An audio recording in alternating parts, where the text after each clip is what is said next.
बिस्मिल्लाहिर्रहमानिर्रहीम। अस्सलामु अलैकुम। मैं आपका होस्ट मोहम्मद जावेद इकबाल। आप प्रोग्राम देख रहे हैं आवाज़ उंदलस। आज हमारे साथ स्टूडियो में मौजूद हैं लेबर लॉ के मरूफ कानूनदान सफदर हुसैन संधू साहब, हमारे तजिया नगार मोहम्मद अकरम नाज साहब, जे जहां छोड़कर अल्लाह की रहमत में चले गए हैं, जिन्होंने तकरीबन मेरे साथ 133 प्रोग्राम किए थे, जिन्होंने सियासी समाजी माशरती बुराइयों समेत मुल्क पाकिस्तान को किस तरह बहरानों से निकाला जा सकता है, इस मौजू पर मुफस्सल गुफ्तगू की है, जो आंदा रिकॉर्ड मौजूद है। आज के बाद हमारे साथ रोज़ाना की बुनियाद पर सफदर हुसैन संधू साहब तज़किया दिया करेंगे। अपने शो में सफदर हुसैन संधू साहब को वेलकम कहते हैं। जी सफदर हुसैन संधू साहब, आप मोहम्मद अकरम नाज के बहुत करीबी साथी थे, उनके साथ मिलकर इकट्ठे काम करते रहे हैं। अकरम नाज साहब सियासी समाजी कैसी शख्सियत है जी? जनाब जवेद इकबाल साहब, अस्सलामुअलैकुम। मैं आपको आपके यहाँ बुलाने पर खुशामद, लेकिन मैं बहुत ही रंजीदा इसलिए हूँ कि अकरम नाज मेरा नज़रियाती साथी था, जो अब बहुत कम लोग रह गए हैं। वो 1970 से हम तकरीबन जो है वो एक दूसरे को जानते हैं, एक दूसरे के नज़रियात के साथी थे और इकट्ठे हम समाज की भलाई के लिए, मज़दूरों के लिए, किसानों के लिए और गरीब आवाम के लिए जदोजहद करते रहे हैं। अकरम नाज साहब ने सारी ज़िंदगी दौलत को कुछ नहीं समझा, अपने नज़रियात पर डट के कायम रहे हैं। आखिर तक उनके नज़रियात में किसी किस्म की झोल नहीं आई और उन्होंने अपने मुकम्मल ज़िंदगी जो है वो समाज की भलाई के लिए वक्फ़ कर रखी थी और वो एक सही समाजी खिदमतगार थे। जी नाज़रीन, हम आपको बताते चलें कि अकरम नाज साहब जो थे इंतहाई सियासी समाजी वर्कर थे। उन्हों को वज़ीर आज़म रिलीफ फंड की तरफ से चंद पैसे मिले, उन्होंने वो पैसे रिसीव किए और वहाँ पर लोग जो थे मुस्तहिक उन्होंने तकसीम कर दिए। ऑफिस में आए, वो बड़े खुश हो रहे थे। मैंने कहा नाज साहब आज बहुत आप खुश हैं, तो उन्होंने कहा यार वो जो पैसे थे वो मैं लेकर, वो हमारे मोहल्ले में एक गरीब आदमी था, उसके पास मेडिसिन के पैसे नहीं थे, कुछ उसको दे दिए, 2 बेवा ख़वातीन हैं, बाकी पैसे उसमें तकसीम कर दिए। तो आज उनके बगैर ना जिस्म साथ दे रहा है, ना आवाज़ साथ दे रही है। तो हम उनके घर वालों में के साथ गम के बराबर शरीक हैं। तो अल्लाह पाक उनको जवार रहमत में आला जगह ता फरमाए। अल्लाह पाक अगर उनकी बख्शिश हो चुकी है, उनके दर्जात बुलंद फरमाए।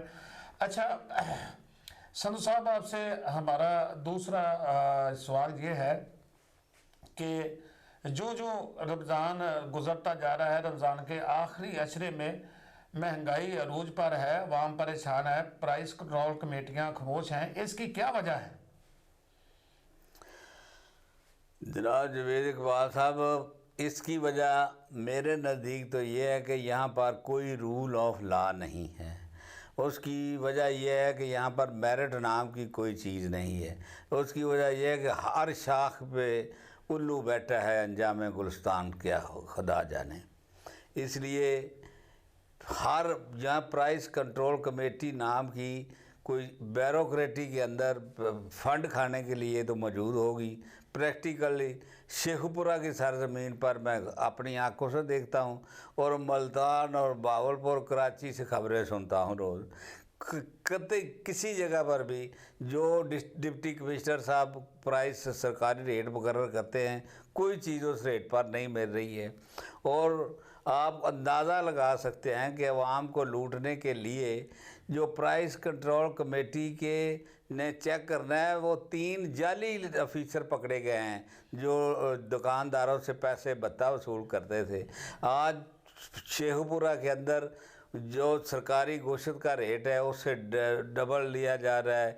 चीनी भी महंगी मिल रही है और ये चीनी का जो मामला है, इसमें तमाम ये हुक्मरान शामिल हैं तमाम ये जो इस वक्त हुकूमत में हैं वो शामिल हैं। अरबों रुपया उन्होंने इकट्ठा कर लिया है। आज भी पाकिस्तान की प्राइस कंट्रोल कमेटियों पर कोई तवज्जो नहीं दी जा रही, इसलिए कि हुक्मरानों की ये दिलचस्पी ही नहीं है कि अवाम का फ़ायदा हो। ये फार्म 47 की पैदावार है और उन्हें पता है कि हमने लूटना किस तरह है। यानी जो प्राइस कंट्रोल ऑफिसर है वो भी अपना भत्ता वसूल करते हैं, दुकानदारों से गोश्त फ्री ले जाते हैं और वो अलानिया तमाम दुकानदार प्राइस कंट्रोल कमेटियों का लिस्ट आती है तो वो दिखाते नहीं है किसी को, और कोई नहीं मानता कि क्या गोश्त है। वो कहते किस बहुत चीज़ है, वो अपनी मर्जी के मन माने गरीबों की लूट मार की जा रही है। जी नाजरीन, आपने सुना सफदर सैयद संधू साहब फरमा रहे हैं कि जो माफिया है वो बहुत तगड़ा है, जो हमारी ब्यूरोक्रेसी है वो काम नहीं कर रही, वो ऑफिस में बैठकर बड़ी बड़ी मुराद तो ले रहे हैं मगर इनके एक्शन ना करना, इनको नथ ना डालना, ये भी एक करप्शन के ज़िम्मे में आता है। तो यह जहाँ का जो जहाँ है वो तो बहुत अच्छा लगता है, जब आप कब्र में होंगे ना तो उस वक्त कोई सिफारिश नहीं चलेगी, कोई रिश्वत नहीं चलेगी, कुछ नहीं चलेगा वहाँ पे। तो खुदा का खौफ करें, आवाम को रिलीफ दे। वो भी लोग यहाँ पर मौजूद है जिनके वो ईद गोश्त खाते हैं, उनको उनकी पहुँच से दूर कर दिया गया है। इन पे हमारी प्राइस कंट्रोल कमेटियों को फौरी तौर पर एक्शन लेना चाहिए। अब जो डिप्टी कमिश्नर साहिबान है वो जाएं, इनको खुफिया इनको चेक करें, रूप तब्दील करके चेक करें। अगर नहीं तो आप आवाम के देनदार होंगे आखिरत में भी और जहां भी, वहां पर ना रिश्वत चलेगी ना सिफारिश चलेगी, वहां पर ना आपका कोई बेटा काम आएगा, कुछ काम नहीं आएगा स्वाय अनेक माल के। जी अपना सफदर सैयद संधू साहब ये बताएं, मार्केट कमेटी की तरफ से जो रेट लिस्ट जारी की जाती हैं इसके मुताबिक आवाम को ना गोश्त मिलता है ना दीगर अशिया मिलती हैं, माफिया सरकारी लिस्ट को मानता ही नहीं है। इसको आप किस तरह देखते हैं? आप दुकान पे जाए, इसके कसाई की जाए, वहाँ पर रेट लिस्ट वाज़ेह होगी, वो कहेगा मैं छिछड़े दे दूंगा। इसकी क्या वजह है? वो माफिया इनसे तगड़ा है या ये उनको नथ नहीं डाल सकते या उनके खिलाफ कार्रवाई नहीं कर सकते? इसकी क्या वजह है बड़ी? ये साहब इसकी बड़ी वजह जो है ना, मेन वजह यह है कि ये जो मौजूदा हुक्मरान है, मौजूदा ब्यूरोक्रेसी है, वो करना ही नहीं चाहते। अवाम की भलाई उनका मकसद ही नहीं है, उनका मकसद ही लूट मार कर रहे हैं और वो लूट मार कर रहे हैं। ये कभी किसी जगह पर भी, किसी शहर में भी प्राइस कंट्रोल कमेटियों के बारे में लोगों से पूछ लें आप। मैं इसका ये एक हल बताता हूँ कि अगर कोई करना चाहता है, जिस तरह आपने कहा कि अगले जहान में भी आपसे पूछ-गिछ होगी और जो कुछ आप लूट मार कर रहे हैं ये आपके काम नहीं आएगा, आपके नेक बाल ही काम आने हैं। तो मैं ये जो district committee price control committee हैं ये बेशक निकल कर बाहर देखें।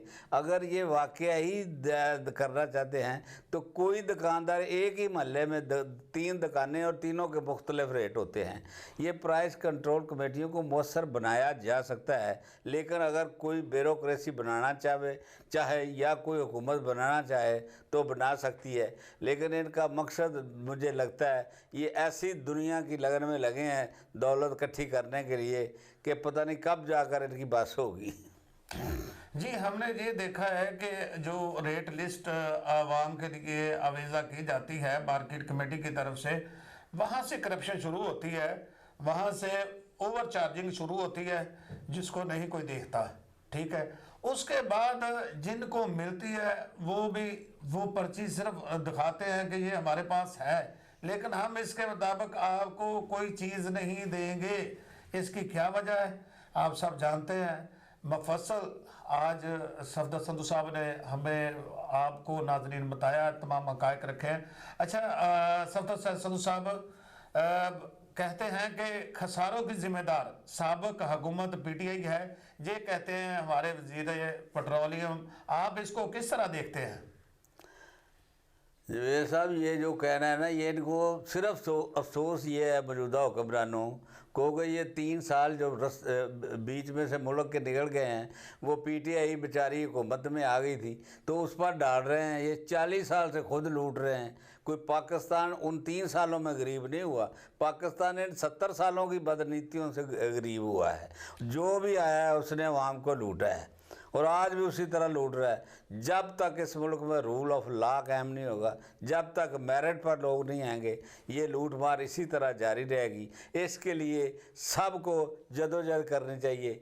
मैं मज़दूरों से, किसानों से, शेखुपुरा के वकला से और तमाम आवाम से अपील करता हूँ कि आइए, ये ज़्यादती है और ज़्यादती को सहना और कुछ ना करना वो भी जुल्म के ज़ुमरे में आता है। इसलिए आवाम को चाहिए कि इस जुल्म के ख़िलाफ़ एहतजाज करें। क्या हमारी जो अपना अल्लाह के लोग हैं मौजूद हैं, क्या उनमें वो लोग ख़त्म हो गए हैं कि जो आवाज़ चाहें इनके खिलाफ रेट पटिशन्स करें या इनको वहाँ पर किसी अदालत में तलब करके इनको कहें भाई आप काम क्यों नहीं करते? क्या वो लोग इस वक्त मौजूद नहीं है हमारे इधर बार्स में जो इनके खिलाफ कोई ऐसी कार्रवाई करें कि जिससे आवाम को, गरीब आवाम को रिलीफ मिल सके? आप किस तरह इसको देखते हैं, क्या कहते हैं आप इसमें? जवेद साहब, मेरे इसमें सिर्फ ये गुजारिश है कि आज भी ये दुरुस्त है कि इन्होंने मुआशरे को जो करप्ट कर दिया है उसका शिकार वकला भी हुए हैं, लेकिन वकला में आज भी ऐसी क्लास मौजूद है जो समाज की बेहतरी चाहते हैं, जो समाज के गरीबों के लिए कुछ काम करना चाहते हैं। अगर अवाम हमारे पास आए, लेकिन अवाम तो ये वो गालियाँ निकालते हैं हुक्मरानों को या दुकानदारों को, लेकिन हमारे पास तक आने के लिए तैयार नहीं है। इसलिए मेरी ये अवाम से ये अपील है कि जब तक आप जदोजहद नहीं करेंगे ये मसला हल नहीं होगा। ये पुराना एक बैनुल अक़वामी लॉ है कि जब तक बच्चा रोता नहीं माँ भी दूध नहीं पिलाती। तो जो ये सब आवाम को निकलना चाहिए। बस सदर साहब, कंज्यूमर कोटे होती थी, क्या आजकल वो हैं या ख़त्म हो गई हैं? कंज्यूमर कोर्टों के बारे में जो ऐसा भी है कि पहले शेखपुरा में भी मौजूद थी, आज जो वो शेखपुरा से उन्होंने लाहौर भेज दी है। अब लाहौर डिवीज़न की एक बना दी है कंज्यूमर कोर्ट, जो स्टेट लाइफ का जैन मंदिर के करीब दफ्तर का उसके अंदर बनाई हुई है। कोर्टें काम कर रही हैं पर कोर्टों के अंदर जाता ही कोई नहीं। अगर कोई जाता है तो वहाँ पर वो टेक्निकलिटीज़ में ब्यूरोक्रेट जो जज बने हुए हैं, जो ऑफिसर वहाँ पर लगे हुए हैं, वो इस तरह डालते हैं कि कोई गरीब जो है वहाँ तक उसकी रसाई होती नहीं है। इसलिए ये कंज्यूमर कोर्टों का इस्तेमाल भी तमाम जो वकला हैं, जो साहब हैसियत है, जो कुछ कर सकते हैं, जो बाशऊर है, उनको करना चाहिए।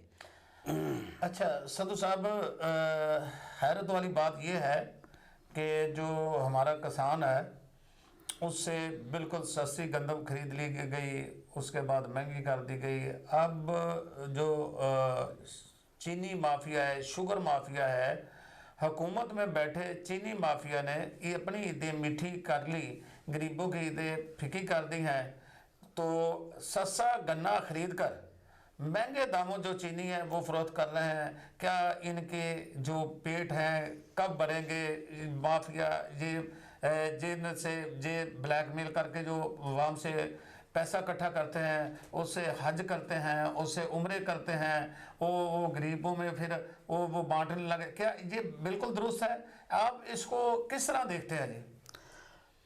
मैं इसको जवेद साहब इस तरह देखता हूँ कि ये जो अपना चीनी का मामला है, ये तो ये जो हुक्मरान है हमारे, जो जरदारी है, जो ये मुस्लिम लीग है, जो ये पीटीआई वाले भी जो मौजूद हैं, इसमें सब के अपने कारखाने हैं।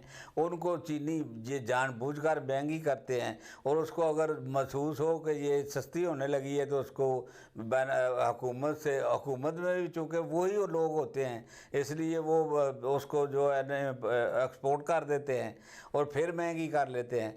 ये सब इन हुक्मरानों का अपना कसूर है। इसलिए ये चूँकि अवाम की दर्द के बारे में उनको पता ही नहीं है, और ना उनको कोई अवाम का खौफ है, क्योंकि अवाम जदोजहद करने के बजाय मौजों पर यकीन रखने लगी है अब। और इसलिए कोई ये जो चीनी माफिया है, ये पाकिस्तान में सबसे ज़्यादा अरबों डॉलर इन्होंने कमा लिए हैं इन 3 महीनों के अंदर मौजूदा हुकूमत में, और सब कुछ जो साबका हुकूमत पर डालते रहते हैं। क्या ये इनके उम्र हज वगैरह इन पैसे से हो जाएंगे? लो जी, ये बात आपने इंतहाई अहम कर दी है। मैं बतौर वकील, बतौर तजिया नगार, बतौर इंसान, बतौर शहरी, बतौर पाकिस्तान, बतौर मुसलमान, बतौर इंसान लिख कर देता हूँ कि किसी का कोई हज कबूल नहीं है जिसने अपनी बेटी का हक खाया, जिसने किसी मजदूर का हक खाया, जिसने किसी के साथ ज्यादती की है। कोई उनकी नमाज कबूल नहीं है, कोई उनका सदका कबूल नहीं है। ये सब यहाँ से लूटते हैं माल हमारा, और कमेटी के अफसरों के ज़रिए खाते हैं, और उसके बाद उससे उम्रा कर देते हैं, हज कर देते हैं। हर साल जो नवाज शरीफ उम्रे करता है, जो शहबाज शरीफ उम्रे करता है, 65 ये सरकारी खर्चे पे करते हैं। ये इनकी उम्रें भी चीनी महंगी करने के लिए, हमारे लिए, आवाम के सर से करते हैं। इनको कोई अजर नहीं मिलेगा और ये कोई कबूल नहीं होगा। मैं लिख कर देता हूँ, जब तक अल्लाह ताला ने कुरान पाक में लिखा है कि हुकुल आबाद से इख्तलाफ करने वाला मेरा बंदा नहीं हो सकता। बेशक। अच्छा, मैं आपको बताता हूँ कि हमारे जो वज़ीर आज़म है मियाँ शहबाज शरीफ साहब, वो अपील लेके गए थे कि हमें जो है ना वो मज़ीद फ़ंड दिए जाएँ पाकिस्तान के लिए सऊदी अरब के पास। वहाँ की एंकर ने उनके साथ सवाल किया था कि आप अपने शाही खर्चे क्यों नहीं बंद करते, अपने शाही खर्चे बंद नहीं करते, इतने लोग आप साथ लेके आते हैं, तो फिर हमसे अपील करते हैं कि हमारी मदद करें। तो आप इस पर क्या कहते हैं? मेरी इसमें जो ऐसा गुजारिश है कि ये जो वकला अपना वज़ीरों की तादाद जो बढ़ा देते हैं रोज़, और ऊपर से ये है कि जिस वज़ीर की या MP MNA की तनख्वाह थी पहले, उससे 188% इजाफा कर दिया गया है। 188% तनख्वाहों में इजाफा किया जा रहा है, और उस पर तमाम लोग जो असम्बलियों में बैठे हैं वो खुश है, वो खाए जा रहे हैं, और ऊपर से जाकर कर्ज़े लेते हैं, और कर्ज़े हमारे अवाम के ऊपर चढ़ते हैं। उनको उतारने के लिए फिर महंगाई जहाँ पर हो जाती है और हम रोते रहते हैं। ये इन हुक्मरानों की बेईमानी है। मैं समझता हूँ कि आज पाकिस्तान में किसी वज़ीर को कोई तनख्वाह नहीं मिलनी चाहिए। ये पहले ही उन्होंने MNA MPA का इलेक्शन ही वही बंदा लड़ सकता है जिसके पास कोई 5-10 अरब फालतू हो उसकी ज़रूरियात के बगैर। और यहाँ पर सैकड़ों लोग, 4 करोड़ लोग पाकिस्तान की गुर्बत की लकीर के नीचे ज़िंदगी बसर कर रहे हैं। इसलिए ये इनका कोई रोज़ और ये रोज़े और नमाज़ें कबूल नहीं होंगी, और ये इंशाअल्लाह जवाबदेह होंगे अवाम को अल्लाह के नज़र। बेशक। हम अपने मरूफ तजिया नगार सफदर हुसैन संधू साहब का शुक्रिया अदा करते हैं। नाजरीन, जिन्होंने हमें अपना कीमती वक्त दिया, हमारे TV चैनल को लाइक करें और फॉलो करें। इसके साथ हमें इजाज़त दें। कमेंट्स में अपनी राय ज़रूर दीजिएगा। शुक्रिया।